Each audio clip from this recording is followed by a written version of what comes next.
And there was articles coming out demanding that we be cut from these social media platforms. I remember a Media Matters article saying this show is spreading misinformation and needs to be stopped immediately. And you realize that it was all a part of the same system. They were just announcing to the world that it was about to happen, because like 4 or 5 days later, we lost our YouTube channel. But something interesting happened. We lost our YouTube channel on like a Tuesday. We air our show on a Thursday. We had to find a new video player to try and put our show out on our website, because we were using YouTube. And we found some, small third-party group that would give us a player. We got it all together.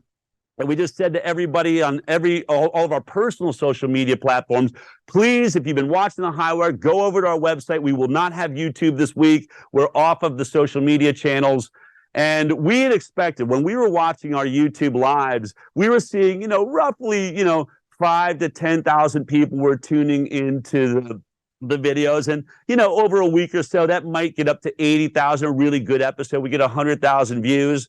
Well, we went live on our website with this third-party player. It crashed like 3 or 4 times, couldn't handle the volume. And we're thinking, wow, those 10,000 people moving over here are really beating the heck out of this little player we just used.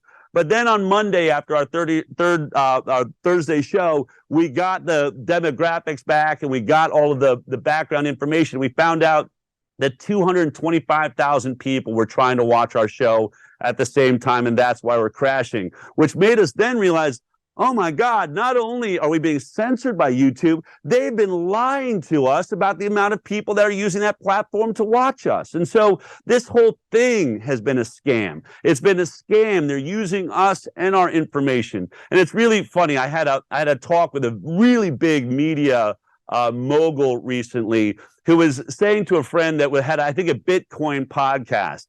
And he said, the guy says, I have 500,000 followers. He's like, no, you don't. He's like, yeah, I do. He's like, no, you don't.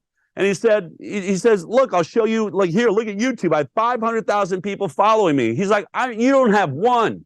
You don't have one. He's like, what are you talking about? Like, that's YouTube. YouTube is using you to get those. He's like, what are you talking about? He said, okay, call one of those people right now. Email one of those people right now. Reach out to them directly. And the guy said, oh, I see your point. You see, we get all these thumbs up and everything. We feel like we're like connected, and you know this. And this is where you've been brilliant. You've been directly interacting with your people, as we all have to. And we need to have email contacts. We may all be cut off of this Death Star called the internet at some moment. If we don't have people's emails, I'll email you the damn, show that we're doing if we have to. And this is where people need to step up, right? We need them to commit at that level. At least sign on to my newsletter so I can be in direct contact with you, because censorship is real. These agencies have been working against us from the beginning, and now our government is infiltrating these private companies and taking it even further. This is where the people have got to get smart. It's coming at us in so many different directions. Yeah, and look, so much we could talk about when it comes to the nuances of technology censorship. We struggled as soon as we got that one video deleted off YouTube. We started sequentially seeing all of our tech accounts closed. It was wild. I mean, to see PayPal suspend over $100,000, then Dropbox to shut us down. And I was like, oh, if Dropbox shuts us down, that means you're actually watching the content on the hard drive you're providing. I was like, didn't know you were doing that. And then LinkedIn killed us. Like, we were getting systematically taken off these platforms, and people forget there's no Rumble back then. There's no other alternatives back then. And so that's happening. And, then later, of course, we find out via Twitter files, because at the time you think, I'm just paranoid. I'm not a conspiracy theorist. So there's no way this is all happening in a coordinated effort.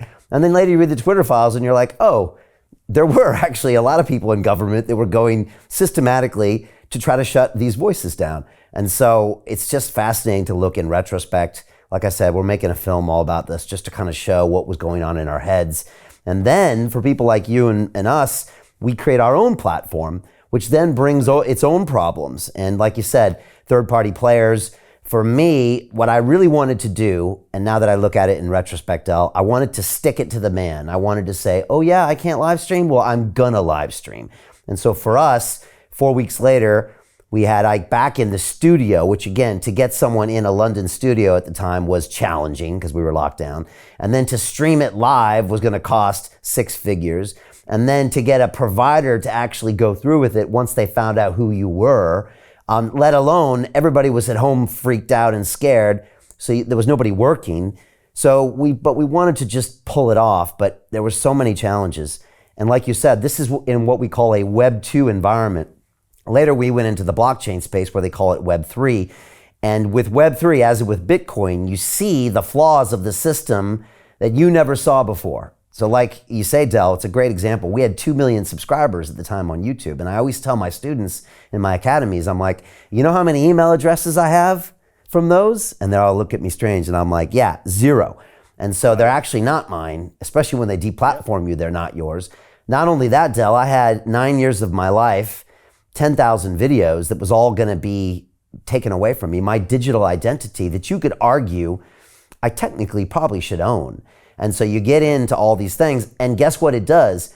It really ties into the Plandemic movie, because you realize that without digital property rights, just like without property rights in America, you don't have freedom. Without owning property, you don't have freedom. And without owning your digital property, you don't have freedom of speech. So Jim Rickards has just recorded a video that's not available to anyone in the public. And he's going to be talking about how this upcoming recession is going to be fast, it's going to be bloody, it's going to be nasty. But at the same time, he's going to show you how you can position yourself to profit from all of this chaos. Now, we've made this video only available to our viewers. Go to londonreal.tv/Jim. Watch that immediately. I can't say enough good things about Jim Rickards. He understands the global economic system better than any guest I've ever had on London Real. His predictions are almost uncannily true, and you can learn how to profit from his vision, from his expertise, and his understanding of economics. So go to londonreal.tv/Jim or click the link below. It's an excellent, excellent look on what's going to happen in the future and how you can position yourself to profit from that. Jim is one of the best in the business, one of my favorite guests on London Real, and he's very, very good at predicting the future and showing us all to profit from it. So click the link, and I hope you enjoy.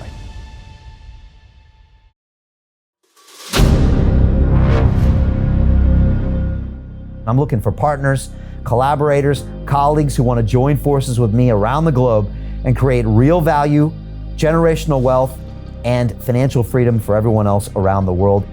Get involved in the cryptocurrency markets, get involved in the NFT markets. This is your moment.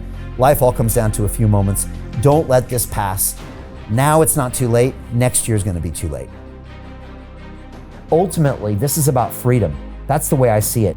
This is about giving power back to the people and enabling billions of people worldwide to use the financial markets to improve their lives and those of their friends and their families and their communities. Honestly, I think it's a violation of human rights not to allow people basic access to financial services. Because right now people are being kept in the dark, they're being robbed of education, and it's a travesty. And so I'm looking for people that want to join me and be a part of this solution. And that all happens inside the DeFi Academy.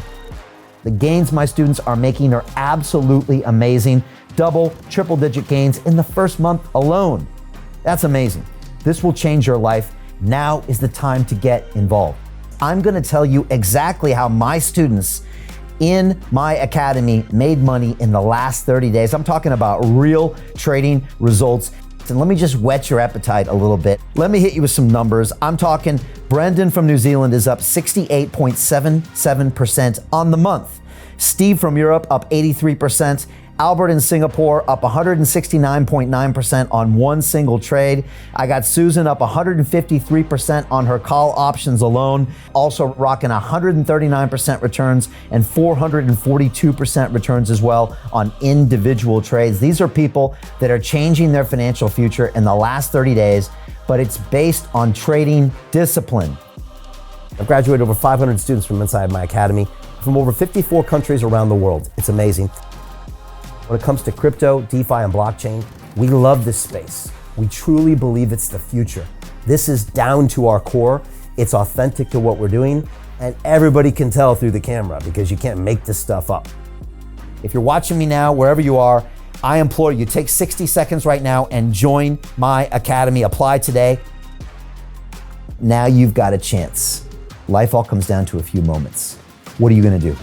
What's the choice that you're going to make?